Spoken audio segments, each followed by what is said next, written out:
Plus l'homme évolue, plus il évoluera, plus il devra comprendre le mouvement de son mental.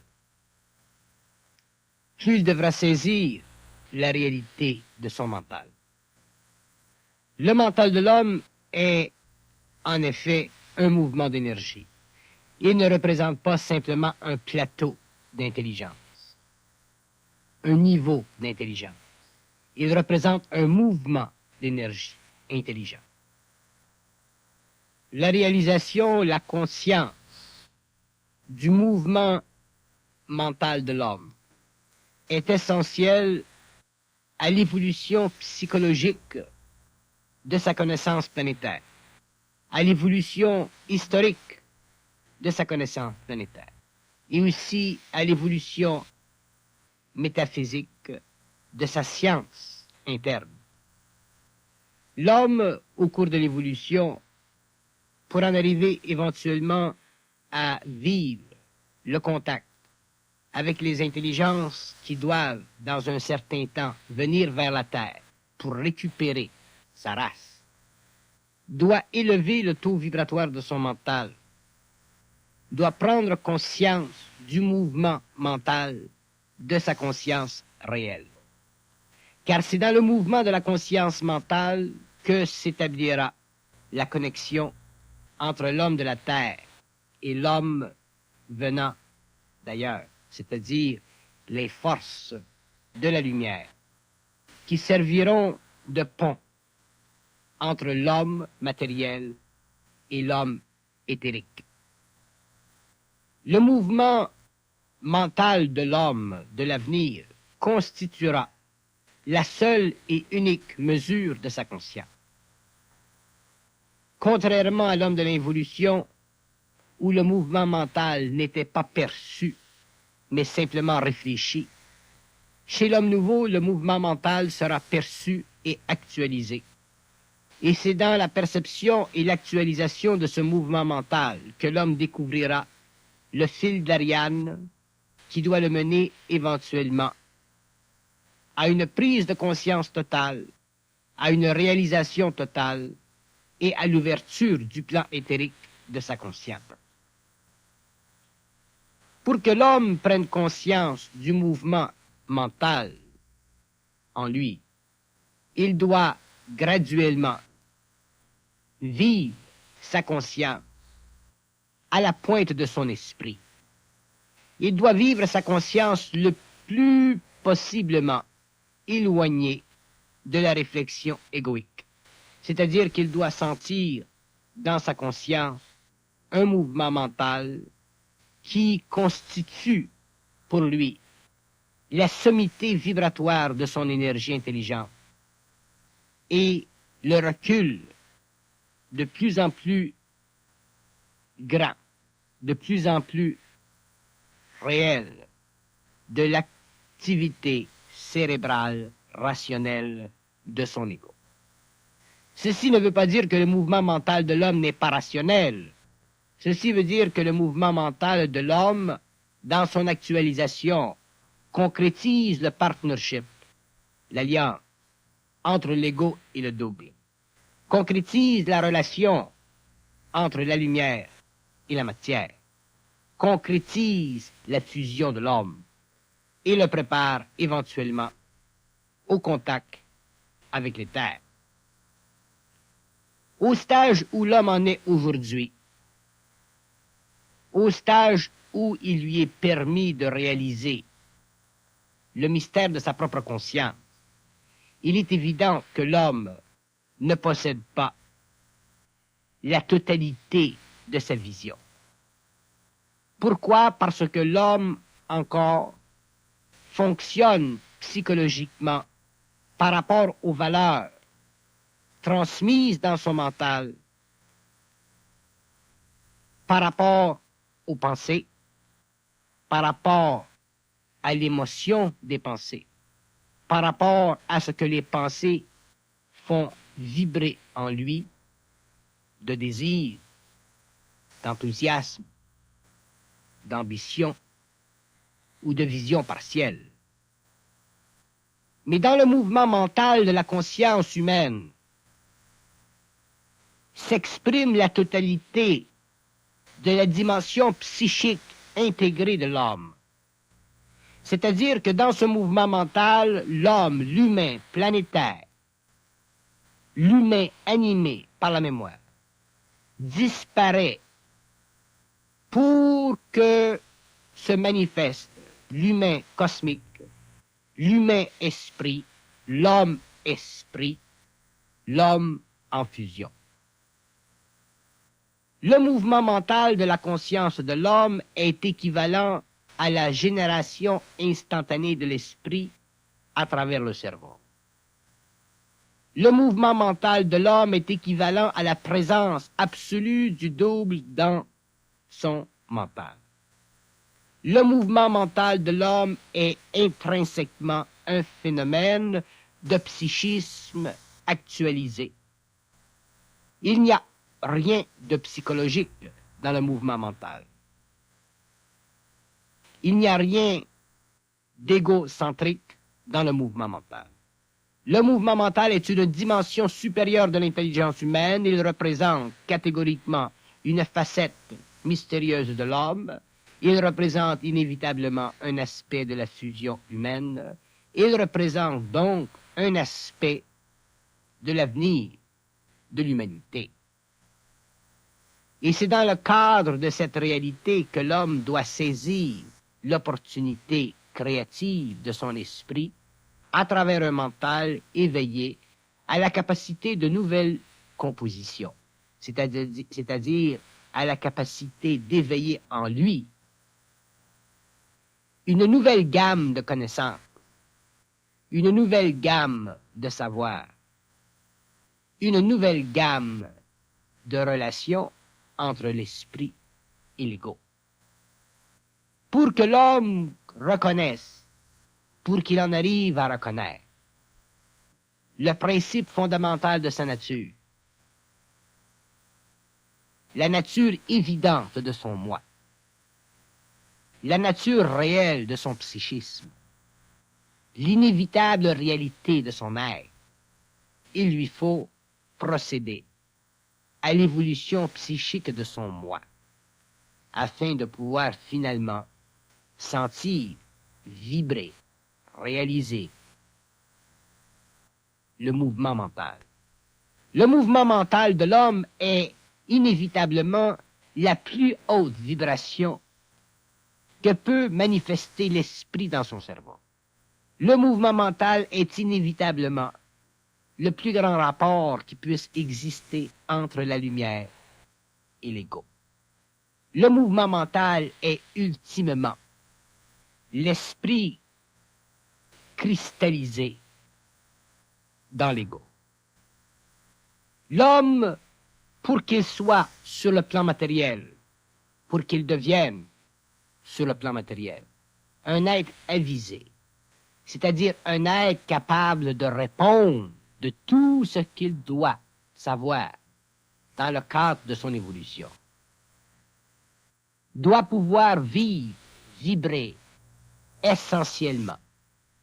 Et vibrer essentiellement, c'est pouvoir manifester le mouvement mental, c'est-à-dire se détacher égoïquement de la valeur de la forme pour laisser passer le souffle vibratoire de l'esprit qui, dans sa formulation créative, donne à l'homme la capacité de parler, la capacité d'agir, ou, s'il le veut, la capacité de communiquer. Le mouvement mental de l'homme est tellement une grande dimension de son être-té. Il représente tellement la profondeur de l'être. Il est tellement le produit de la synthèse de la lumière avec la matière, qu'il représente, certes, chez l'être humain, le plus haut niveau d'évolution possible sur une planète expérimentale au stage où nous en sommes aujourd'hui. Donc, le mouvement mental, dans sa qualité harmonique, dans sa nature primordiale, dans sa fonction créative, représente tout ce que l'homme sur la Terre, dans un corps matériel, a besoin de vivre afin de finalement sentir qu'il est total. Le mouvement mental en soi coexiste éternellement avec l'esprit. Le mouvement mental coexiste parfaitement avec l'homme. Et de ces deux qualités qu'il possède, permet à l'esprit et à l'homme de voyager ensemble dans le temps, même si l'homme aujourd'hui ne peut pas le réaliser parce qu'il n'est pas encore doté d'une conscience morontielle, c'est-à-dire d'un corps éthérique, capable d'être utilisé à volonté et sujet à la conscience de l'homme. Il y a chez l'être humain, pour des raisons que nous connaissons, pour des raisons de foi, pour des raisons de croyance, pour des raisons de réflexion, pour des raisons de raison, d'intelligence rationnelle, il y a chez l'être humain un mur qui existe et qui entoure son mental. Ce mur fait partie de la mémoire humaine. Ce mur fait partie du passé de l'homme et de l'humanité. Et ce mur doit sauter. Et la seule réalité, le seul principe, la seule dynamique qui existe dans la conscience ultimement universelle de l'homme, qui puisse faire sauter ce mur, c'est le mouvement dans le mental. L'homme n'est pas habitué à vivre le mouvement dans le mental parce qu'il n'est pas habitué à se livrer totalement à sa lumière. C'est très difficile pour lui de se livrer totalement à sa lumière. C'est-à-dire que c'est très pénible et difficile pour lui de posséder la mesure de sa totale confiance intégrée. Et comme l'homme n'a pas la mesure de sa totale confiance intégrée, il n'a pas la mesure de sa totale puissance, donc il n'a pas la mesure de sa totale réalité, donc il n'a pas la mesure de sa totale capacité. Et effectivement, dans le mouvement mental, la totale capacité de l'homme existe parce que l'esprit est cristallisé dans la matière. C'est-à-dire que l'esprit est parfaitement unifié au cerveau. De sorte que la nature mentale de l'homme cesse d'être réflexive pour devenir instantanément créative. Ce n'est pas simplement un phénomène de transmutation, c'est un phénomène de résurrection psychique. Et l'homme doit en arriver un jour à bénéficier, à saisir ce que veut dire la résurrection psychique, c'est-à-dire la capacité intégrale de définir par lui-même, selon son propre mode d'expression, l'infini absolu de sa capacité mentale d'intégrer l'énergie de la lumière pour le bénéfice de l'ego. Cette résurrection psychique de l'homme, c'est-à-dire sa capacité d'abattre finalement le pouvoir du subconscient et de transmettre au-delà de ses limites des données qui font partie de la fusion de l'esprit et de l'homme, dans un temps qui convient parfaitement à l'esprit et qui aussi convient parfaitement à l'homme. Le mouvement dans le mental est extrêmement abstrait pour celui qui ne le connaît pas, extrêmement occulte pour celui qui recherche l'origine de sa réalité, mais extrêmement concret pour celui qui le vit. Et c'est dans le mouvement du mental que l'homme découvrira l'infinité de l'esprit. C'est dans le mouvement du mental que l'homme découvrira l'infinité de l'esprit et qu'il cessera, une fois pour toutes, de se questionner sur la valeur de la vie, sur les possibilités de la vie ou les impossibilités de l'existence. Donc, c'est à partir de ce moment-là que l'homme commencera finalement à se libérer réellement du connu. Parce que se libérer du connu ne veut pas simplement dire oublier le passé. Se libérer du connu veut dire pénétrer mentalement dans l'avenir de la race, pénétrer mentalement dans l'avenir de l'évolution, pénétrer mentalement dans le temps futur, pénétrer mentalement dans l'essence même de l'esprit, connaître mentalement les dimensions psychiques de l'être-té, c'est-à-dire savoir parfaitement où en est rendue l'humanité et l'individu, cosmiquement parlant. L'homme a besoin de connaître tout, de comprendre tout, de savoir tout, d'avoir accès à tout. Pourquoi? Parce qu'il représente intrinsèquement une partie cosmique de la lumière totale. Donc, il représente intrinsèquement une matière organisée de telle façon qu'elle peut, elle, dans un certain état, parfaitement répondre à la pulsation cosmique universelle de sa propre lumière. L'homme n'est pas simplement un être humain, un animal intelligent. Il représente aussi une capacité biologique, psychique et magnétique. Il est dans le fond un être à plusieurs étages. Il est dans le fond une multiplicité de possibilités. Et il représente ultimement une dimension de l'éternité dans la matière. Et comme il représente une dimension de l'éternité dans la matière, viendra le temps, le jour, où l'expression de cette éternité dans la matière se fera sentir, se rendra à l'évidence de l'homme, et nous verrons alors sur la terre de grandes choses se manifester à la mesure de cette éternité dans la matière, c'est-à-dire à la mesure de notre temps, à l'intérieur de notre propre temps.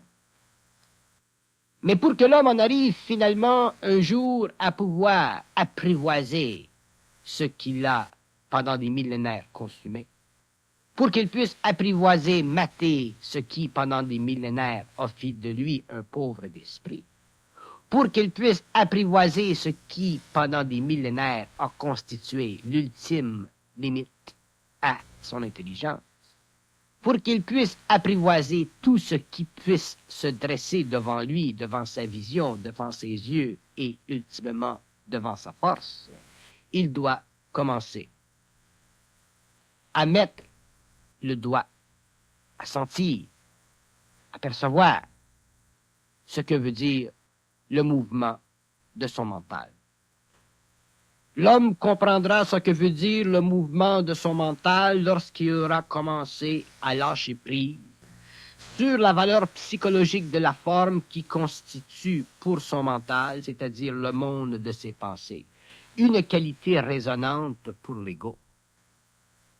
L'homme deviendra alors libre, c'est-à-dire capable de pénétrer dans un autre temps et faire vibrer ou amener ou apporter dans son propre temps une nouvelle dimension du savoir, c'est-à-dire une connaissance intégrale, c'est-à-dire une connaissance qui n'est pas enregistrée dans le cosmos.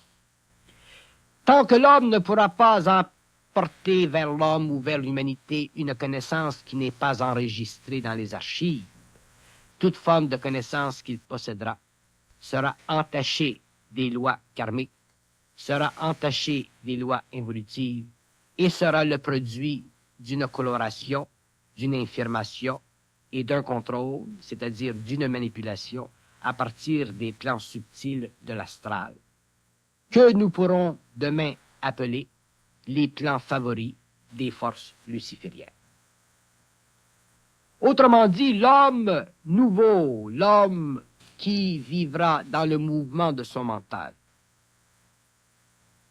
connaîtra l'absence totale de direction dans la perception de son intelligence. Et de cette absence totale de direction, il créera une nouvelle direction pour l'humanité. Mais si l'homme sent ou perçoit une direction dans son mental, une direction dans le mouvement de ses pensées, la direction qu'il perçoit est une direction figée dans son propre temps. Elle ne fait pas partie de la direction et du temps de l'esprit, donc elle ne peut pas servir à l'évolution de la conscience. Elle ne peut servir qu'à l'évolution de l'involution. Et c'est l'évolution de la conscience qui est importante, cosmiquement parlant, pour l'homme. C'est l'évolution de la conscience parce que la conscience représente ultimement le lien entre la lumière et la matière. Donc, elle représente ultimement le lien entre les grandes fraternités universelles de la lumière et les grands peuples des mondes créés par ces énergies. Pour que l'homme en arrive finalement à comprendre la totalité des mystères, pour qu'il puisse facilement faire éclater les visions sages et mystiques de l'astral, il lui faut être capable de vivre le mouvement du mental, car c'est dans le mouvement de son mental qu'apparaît finalement l'absolu. C'est dans le mouvement de son mental que se manifeste la dignité créative de cet absolu. Et c'est dans le mouvement de son mental que l'homme pourra finalement faire germer sur la terre une science, c'est-à-dire une conscience, c'est-à-dire une réalité. Mais si l'homme n'en arrive pas à faire germer la science, donc la conscience, donc la réalité, il ne peut pas participer demain à l'ouverture des voiles vers un autre temps. Il ne peut pas participer à l'éthérique de sa conscience. Il ne peut pas participer à l'immortalité de la conscience. Il ne peut pas connaître la vie après la mort. Il ne peut pas réaliser jusqu'à quel point il a acheminé pour devenir parfaitement autonome, identique, universel et réel. Et l'homme doit en arriver un jour à concrétiser sur le plan matériel toutes les vertus qui font partie des hiérarchies lumineuses. L'homme doit représenter un jour sur la planète ou sur d'autres globes la totalité des correspondances vibratoires de l'intelligence expérientielle de ces intelligences qui font partie d'autres temps, au-delà de la forme. L'homme doit un jour comprendre la nécessité d'intégrer ce qui est parfait avec ce qui est limité. Et il ne pourra le faire que lorsqu'il aura commencé à prendre conscience du mouvement dans le mental. Parce que le mouvement de le mental forcera l'homme à se dissocier psychologiquement de la valeur de la vie pour entrer psychiquement dans la compréhension de la vie. Et tant qu'il sera rattaché psychologiquement à la valeur de la vie, il y aura dans son expérience une multitude de facettes de connaissances qui viendront appesantir sa réalité afin d'alléger sa vie. Et l'homme doit être libre, léger dans sa réalité s'il veut comprendre la vie, parce que la vie ne peut être que l'expression de sa conscience. Jamais sa conscience ne doit être la manifestation de sa vie. La conscience en elle-même existe en dehors du territoire matériel de l'homme. La conscience en elle-même existe en dehors de l'humanité matérielle. La conscience de l'homme existe en dehors des limitations sensorielles. La conscience de l'homme existe en dehors du temps humain. La conscience de l'homme doit exister, finalement, dans une jointe aventure avec la matière éthérisée. Mais ceci ne sera possible que lorsque l'homme aura finalement bénéficié de la compréhension ultime de sa conscience à travers la perception absolue du mouvement dans son mental. Le mouvement du mental de l'homme est équivalent à la manifestation électromagnétique de ses cellules. Donc, il représente ultimement la conscience de ses cellules.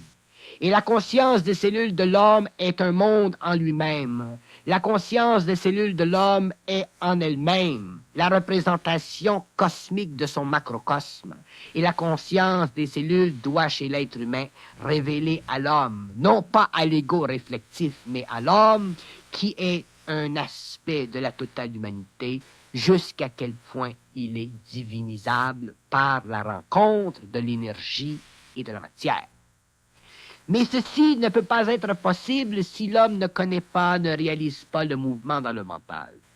Parce que le mouvement dans le mental n'est pas simplement une prise de conscience chez l'homme. Il est l'expression de la conscience, il est la voix de la conscience, il est le mouvement du feu cosmique à travers la conscience des cellules. Et le feu cosmique de l'homme, c'est le mouvement naturel de sa conscience qui évite les attributs psychologiques de la foi, les attributs psychologiques de la croyance, les attributs psychologiques de la connaissance, les attributs psychologiques nés du besoin et de la soif humaine de connaître son origine. La conscience de l'homme connaît ses origines. La conscience de l'homme connaît son avenir. La conscience de l'homme connaît tout. La conscience de l'homme est ultimement universelle, cosmique, parfaite. C'est l'homme lui-même, avec ses mécanismes, avec son ego, avec ses habitudes, avec ses antécédents, qui diminue sa conscience et qui fait interférence avec le mouvement mental de son être-té, c'est-à-dire avec le mouvement mental de son énergie, c'est-à-dire avec le mouvement naturel de son esprit. Donc, le mouvement mental de l'homme, c'est le mouvement de son esprit dans le cerveau. Le mouvement mental de l'homme, c'est la présence de son esprit dans le cerveau, et seule la réflexion égoïque peut entraver cette perception. Seule la réalisation créative d'un mental diminué dans l'égocentricité psychologique du moi peut vibrer à cette réalité, peut entrer dans le temps de cette réalité, peut participer à cette réalité jusqu'au jour où l'homme libéré de la matière entrera en fusion totale, éternelle avec cette réalité. Donc l'homme a besoin de connaître des choses qui ne font pas partie de sa conception humaine de la vie. L'homme a besoin de connaître des choses qui ne font pas partie de la solution psychologique de son moi face à la vie. L'homme a besoin de connaître des choses qui font partie ultimement de l'aspect cosmique de son essence. Et pour ce, il doit se rendre à l'évidence de la nature créative et réelle du mouvement dans son mental. Et pour se rendre à l'évidence du mouvement dans le mental, il doit prendre conscience de son être-té. Prendre conscience de son être-té veut dire graduellement s'habituer à contrôler, à dépasser les limites psychologiques que lui traduit l'ego constamment à cause de l'émotivité dans le mental. Si l'homme veut en arriver un jour à composer avec la matière, à tous les niveaux, s'il veut un jour réellement redonner aux prophètes ce qu'ils ont reçu, c'est-à-dire la gloire d'être bienveillant par rapport à l'humanité, il lui faudra commencer à comprendre comment se constitue la connaissance, comment se constitue le savoir, comment se constitue l'être-té, comment se constitue la présence, comment se constitue un aspect de l'absolu dans l'homme, comment se constitue le dialogue entre l'infinité et la matière, comment se constitue le temps, comment se déchire le temps et comment l'homme parviendra inévitablement à déchirer le temps de son inconscience pour entrer dans le temps de sa conscience. Vivre le mouvement dans le mental, vivre le mouvement du mental, est tellement important pour l'homme qu'il constitue en lui-même la preuve de sa réalité.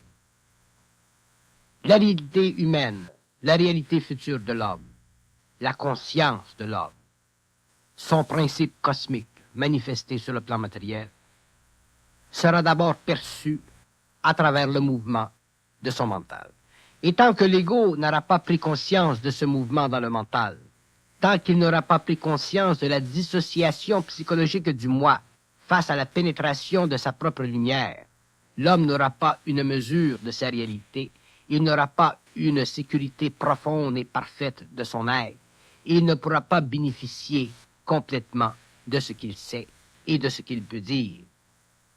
Le mouvement dans le mental est tellement une grande expérience chez l'homme nouveau qu'il constitue en lui-même la preuve définitive de sa réalité et aussi la preuve définitive qu'il est sorti totalement de la polarité de la connaissance. C'est dans le mouvement du mental que l'homme découvrira l'élimination totale de sa mémoire psychologique dans l'instant où ce mouvement se manifeste. L'homme qui aura pris conscience du mouvement dans le mental pourra facilement prendre conscience de tout ce dont il a de besoin pour parfaire sur le plan matériel la connaissance des autres. C'est-à-dire qu'il aura parfaitement la capacité d'instruire l'homme et de donner à l'humanité les clés nécessaires à l'évolution de sa conscience future. Mais si l'homme ne prend pas conscience du mouvement dans le mental et qu'il préconise sa connaissance sur une forme quelconque d'expérience rattachée au passé, il se verra dans le temps déplacé, c'est-à-dire qu'il réalisera inévitablement que d'autres êtres ont déjà depuis longtemps avancé au-delà de ce que dans ce temps il sera lui-même. Et c'est ainsi que les hommes, dans l'avenir, prendront leur place dans la réalité universelle du moi, composée intégralement par la lumière et l'ego, au profit de l'évolution individualisée et au profit de l'évolution de l'humanité dans le temps. L'évolution de la conscience sur la Terre est directement reliée à l'évolution de la connaissance. Mais l'homme découvrira demain que l'évolution de la connaissance est directement rattachée à la puissance du mouvement dans le mental. La connaissance demain pour l'homme ne sera plus ce qu'elle est aujourd'hui, dans ce sens qu'elle ne parviendra plus à assurer à son ego la dignité psychologique de sa recherche mentale. La connaissance demain servira simplement à faire avancer l'ego jusqu'au point, au cours de son évolution, où il n'aura plus besoin d'elle pour satisfaire sa curiosité humaine. Et c'est dans le mouvement du mental que l'homme découvrira cet aspect caché du savoir, cet aspect caché de la lumière derrière la forme, et qu'il constatera que la forme en elle-même n'est qu'un aspect polarisé de la lumière et ne représente que l'effet yin-yang sur le psychisme humain. Lorsque l'homme sera totalement libre du yin et du yang de la forme, il pourra facilement bénéficier de n'importe quelle connaissance.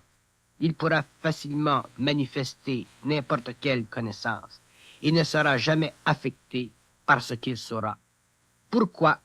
Parce que la mémoire, qui est la forteresse du yin et du yang, aura éclaté dans la lumière et que la polarité aura été substituée complètement et parfaitement à la synthèse. C'est alors que l'homme sera un homme-esprit, que l'être humain aura parachevé finalement son contrat karmique avec l'âme et qu'il aura finalement pénétré les grands royaumes de l'esprit, c'est-à-dire les différents temps où l'être dans sa totale composition représente ultimement le principe cosmique humanisé de l'Aleph. Le mouvement dans le mental sera réalisé au fur et à mesure que l'homme prendra conscience égoïquement de sa petitesse. Et plus l'homme dépassera cette illusion, plus l'homme rejettera cette illusion, plus il sera forcé de plonger dans le mouvement de son mental et de ressortir finalement dans la grandeur croissante de son intelligence créative. Si l'homme ne réalise pas sa petitesse, il ne peut pas réaliser sa grandeur. Mais d'un autre côté, à partir du moment où il a réalisé sa petitesse, à partir du moment où il a compris qu'il est en effet un petit homme et que cette petitesse est totalement illusoire, totalement factice, il comprendra le mouvement du mental, il bénéficiera de la présence de son esprit et naturellement commencera à se déplacer dans d'autres temps pour comprendre éventuellement que la nature humaine n'est pas ce que l'homme, pendant l'évolution, a cru être, mais que la nature humaine est et représente la totalité des possibilités que l'homme peut, à volonté, projeter dans un avenir certain, dans la mesure où il est capable de vivre le mouvement de son mental lorsqu'il projette l'avenir de sa propre réalité ainsi que l'avenir de l'humanité. Mais si l'homme doute à cause de la petitesse de son esprit, de la réalité infinie de son moi, il ne pourra pas bénéficier du mouvement dans le mental, car l'ego cherchera à retarder l'évolution de l'esprit Et l'âme cherchera par tous les moyens à contrôler l'ouverture mentale de l'ego en créant dans le mental de l'homme une forme quelconque d'illusion, cherchant à mystifier sa petitesse ou donner illusion à sa grandeur. Dans le domaine de l'esprit, tout est réel. Dans le domaine de l'homme, tout est possible. Dans le mouvement mental, la réalité et les possibilités s'entrecroisent pour créer demain l'immortel, pour créer demain la fusion, et pour permettre à l'homme de passer d'un temps à un autre, afin qu'il puisse finalement reconnaître ses frères, afin qu'il puisse finalement travailler avec ses frères et être récupéré de la surface de la terre.